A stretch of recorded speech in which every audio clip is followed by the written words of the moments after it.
So, the weather's chaotic, I said. What does that even mean? Hi, my name's Alex. I've argued enough for a lifetime. Put your headphones on, sit back, relax, and enjoy your commute or whatever else you're really doing right now. Good night to those of you who use my content to fall asleep. In addition, please share and like or give a thumbs up or do whatever one does on the platform you use to consume content like this. Doing so will help me a lot. Thank you. What's chaos? Think about the word for a while. What is chaos to you?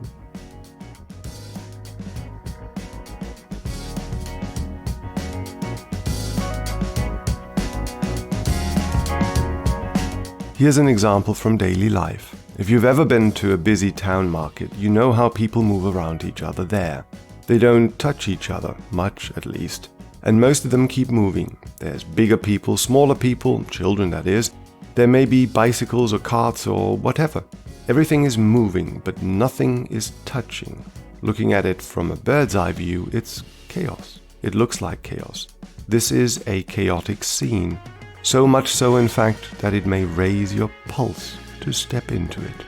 How do we get through this? Where's the stall at which we were supposed to meet our friends? Are we too late? Have they come?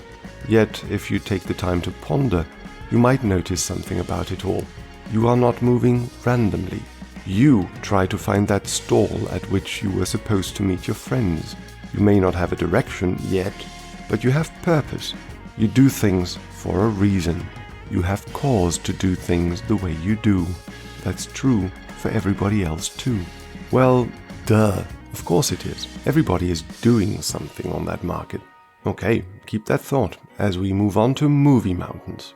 Movie mountains are difficult, or at least they used to be difficult for CGI artists because, well, in order to make them look natural, you had to somehow recreate the mood, the feeling of them. You could try to do the Bob Ross thing on a computer, sure, but then if you did that, you were left with a 2D image, which is no use if, say, a bird flies through the mountains in your movie and you want to follow it and see its view. Think of Gandalf being saved by Gwaihir at Orthanc. Look out of Gandalf's eyes and understand that you need to get those mountains right in 3D. The way to do that is by means of so-called fractals. In fact, whenever I meet somebody who has heard of fractals, the first thing they tell me about are fractal landscapes. Movie mountain. That right there, by the way, is an internet search term if ever there was one. Fractal landscapes. So, take for example an equilateral triangle, that is, a triangle whose sides are equal in length. Divide each of its sides into 3 parts. Construct another equilateral triangle on each of the sides, on top of the line segment in the middle of each side. Do this until bored. Now, that process in itself will lead to what is called the Koch snowflake. However, what if you randomly decided to only do it to some triangles? Others will just border triangles of the same size, or what about moving the connection points slightly, making the smaller triangles just a tad non-equilateral, as it were? Finally, you could also introduce a third dimension into it and start building up shapes in all directions, that is, at random angles of the triangles to each other. Confused? Good, because that's the point. Doing confusing stuff can give you nice and shiny 3-dimensional mountains. It doesn't have to, but if you think in terms of a code and how you would set parameters in that code, then setting the parameters of that code right will give you mountains. Technically, you need different fractal dimensions applied at different scales, quote-unquote, so-called multifractal techniques, to get it very right. And you know, what I have just described is one of the rules of chaos. It's called self-similarity. The structure is similar to itself. Triangles sitting on top of triangles like... But I moved too fast now. What were we talking about? Oh, yes, dimensions. Ponder them for a while. Then I'll blow your mind just a tad more.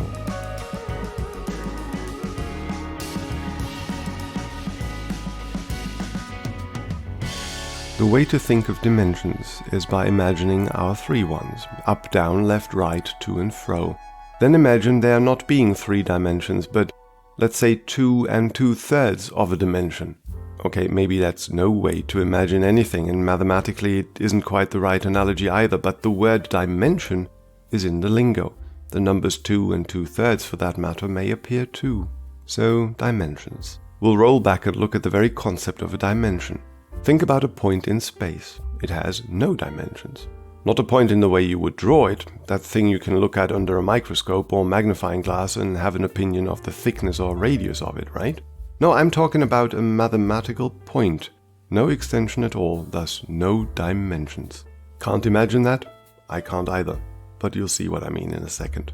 A line would then have one dimension, and you can imagine that. Because, say, you draw a line in order to measure something, then you won't be interested in the thickness of the line, usually.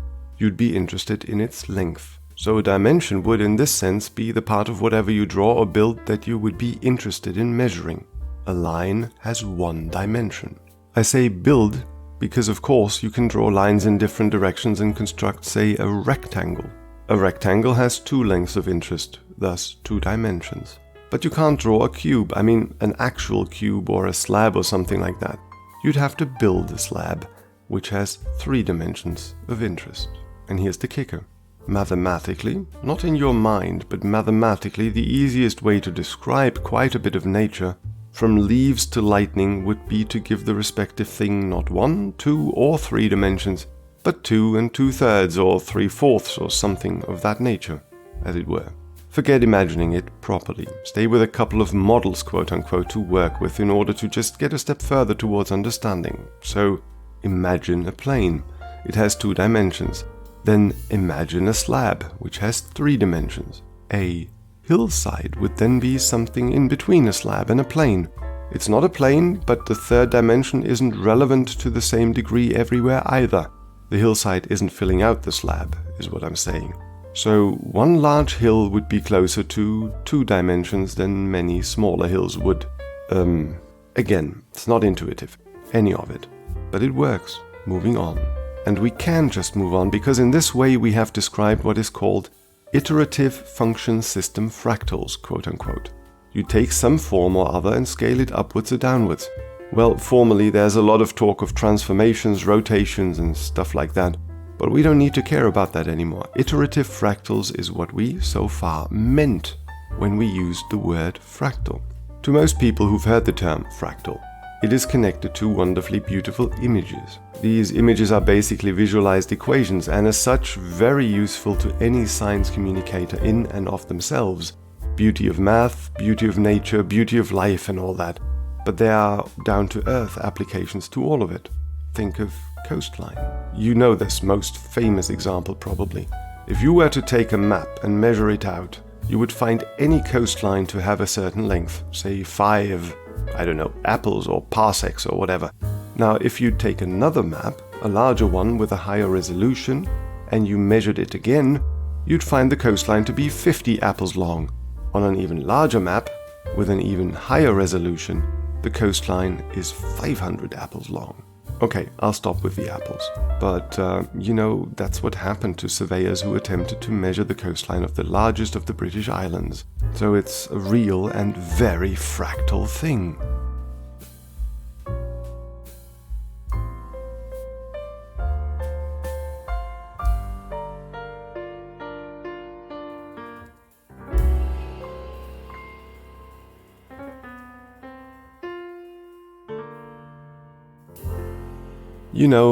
I'm a space guy, so of course we're going to look at space stuff too.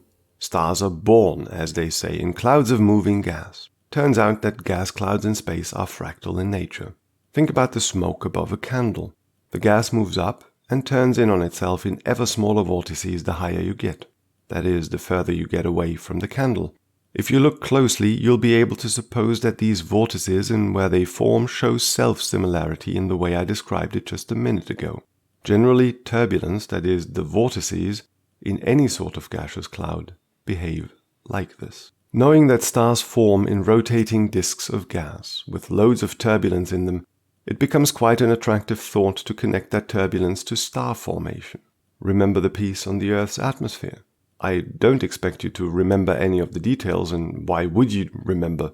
But one of the things I told you there was how turbulence in a gas distributes whatever is in the gas uniformly and smoothly over the whole volume of turbulence. That is not conducive to the kind of focus of matter we need for stars to form out of the gas. But lumps of matter can induce turbulence and create the sort of environment around them where they feed themselves with ever more matter.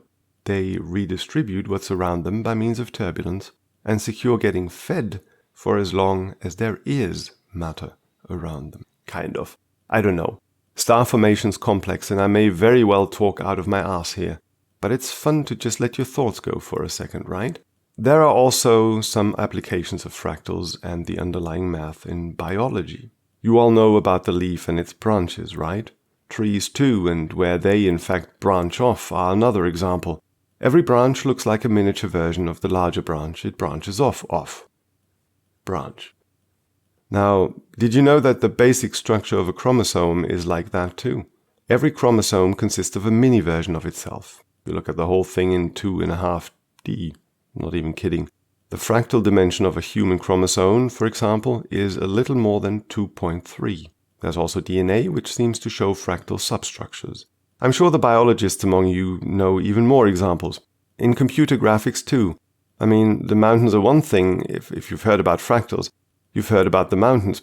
But there are many more applications, and CGI is still the most common everyday use of fractal geometry, not least among them image compression.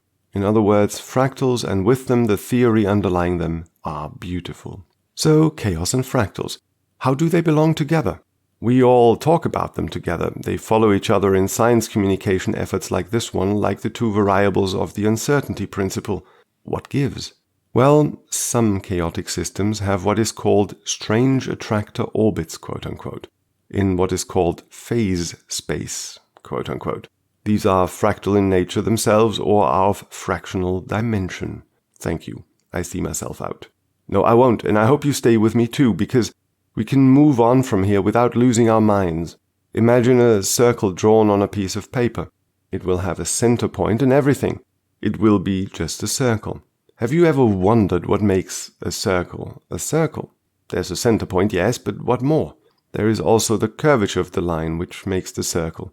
It is constant, that is to say, the line of the circle always bends exactly the same way, never more, never less, never in any different direction. Imagine now a line which looks like a circle at first glance, but never quite gets there. The curvature keeps and keeps changing no matter what happens, and if you trace out the line, it just never seems to be able to close. If you consume this content on a medium which doesn't allow for imagery, then look up the butterfly effect, quote-unquote. Otherwise, just look on screen. It could be like this. What's weird about this sort of line is that it won't fill out the paper/background uniformly either, if you keep going. If you were to completely randomly put dots on the paper, you'd eventually fill out the paper. Not here. You've painted chaos in the mathematical sense. It's not a nice closed line, but also not a completely filled out paper. It's something in between. It's fractal in character, whatever character in this sense really is. Now, that's still as abstract as it gets. But if you remember this example, then I'll promise you that we'll get there in the end. Here's the next thing to think about. Dynamic systems of fractal nature are driven by some sort of recursion. Whenever recursion is a thing, the initial value of whatever variable is recursive is highly important. That means a small change in that initial value can lead to vastly different outcomes. Programmers know this. And that's weird because the lines of the code don't change. We have set the rules of the process, yet still the outcome may be vastly different if we change that one number, and only slightly at that. The line I talked about just a minute ago can look vastly different if you just start at a slightly different place and draw into a slightly different direction. Or another example, go check out the double pendulum at your nearest science center. Follow the outermost point of the double pendulum and keep the speed with which you rotate the thing constant. The orbit traced out by that outermost point will be different every single time you start the process anew. Because two ball bearings in the pendulum mean that its starting position will always be a little bit different from last time. Not so much that you may see the difference, mind you, but that's the point. Small difference in the starting point, huge difference in the outcome, even if you could really keep that rotation velocity constant, and despite gravity, which is really what determines the movement of the pendulum, not changing at all. That's chaos. A leaf or the structure of lightning when photographed isn't chaos. It's a snapshot in which you may glimpse the fractal nature of it all. But fractal dynamic systems are a type of chaotic system, per definition. The rules are set, but honestly, you can't really predict anything because the sensitivity to the starting point of the process is just that big. Weather's chaotic too. Ever wondered why? Well, I could again send you over to that piece on the Earth's atmosphere that I've put out a while ago, but here's the short answer as to why. The sun shines on Earth. Earth warms up and sends out its warmth in the form of infrared radiation. The infrared radiation heats everything close to the surface. There's a lot of air and atmosphere close to the surface. We like that because it gives us an environment to live in. But we sometimes hate it too because, well, weather happens there, with all that entails. The whole thing is called the troposphere, and everything that happens in it is dependent and indeed dominated by the infrared radiation sent out by Earth. Closest to the surface, there's a lot more turbulence than you think. But then, weathermen can't predict the weather 100% now, can they? See, and they can't, because the physical system in which weather happens is a dynamical, chaotic system. The starting point for, say, building up a cloud in the sky will always be just a tad different from last time a cloud built up. The cloud will then look very different from last time and thus create a quite different environment around it, including winds and stuff like that. Things simply will be different, though the initial process of creating that first water droplet in the sky is almost the same as last time. Almost. And this isn't even the whole story either. I mean, have you ever wondered about what clouds really are? How and why do these little droplets or ice crystals float up there? How do they move and stay together? Well, that's one big story which will warrant its own telling at one point. But for now, I just want you to realize that clouds aren't boring, like at all. They, like everything else in the Earth's atmosphere, contribute to how energy flows around, gets absorbed, sent out, reflected, and everything. It's one big mess of sometimes more, sometimes less beautiful physical, chemical, and biological processes, which can, as we physicists are wont to do, be summarized in one simple expression: energy budget. We always do this because human minds work like this. We put a stamp on something and then allow everybody to dig below the surface as much as they want to and feel comfortable with. Here goes. Level 0.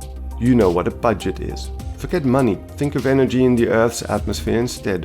Where you are, for instance. It's a certain temperature there. That's the bottom line, the end result. To get there, you can understand level 1. There are processes that make the air around you warmer and some that make it colder. These may be warm or cold winds blowing in, but there's other stuff too. Ever felt how everything gets a little colder when it's rainy or when you are in a fog? That's when sunlight doesn't hit you directly in the face anymore, as it weren't. So the incoming energy on your forehead isn't as big. That has an effect on your budget. You know, stuff like that. You count it all up and get your bottom line.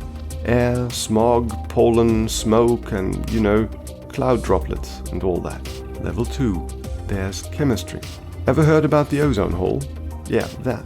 You're gonna have had a little bit of chemistry in school to understand, but if you have had that, then this is going to be okay for you to think about.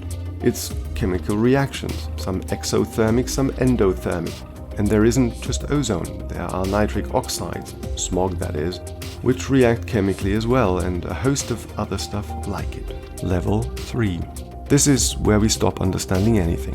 See, we can be nice to ourselves and for the purpose of this piece call quantum physics chemistry and put it all in the same pot. Don't kill me. I do this solely because most quantum stuff in the atmosphere is easiest described and understood as chemical reactions. Sorry. And besides, we don't need to go all quantum again to leave the realm of understanding. The air itself is quite sufficient for this. Just looking at how the air moves around you, you will find that there are underlying structures to these movements. Yes, stuff like this wind appears every half year during the dry season, or something of that ilk. But you will struggle to actually predict anything about it. Exact date, exact strength, anything. But by that point, we're no longer surprised, because weather's chaotic, so why would winds not be?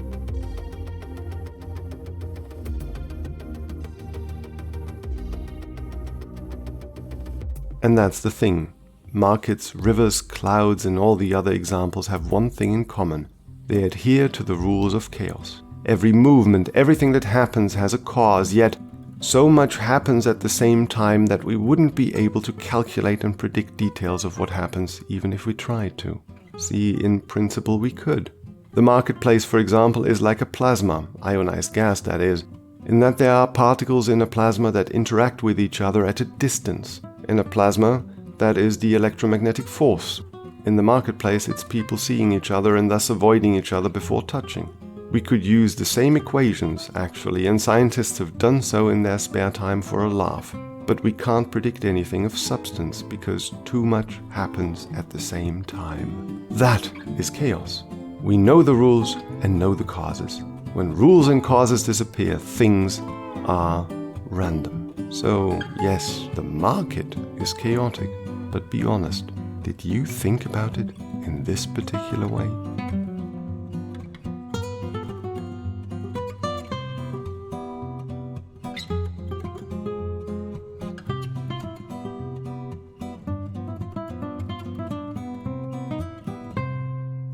Thanks for staying with me to the end. Join me on socials and YouTube or check out kindnessthrough knowledge.com to book a presentation. See you next time.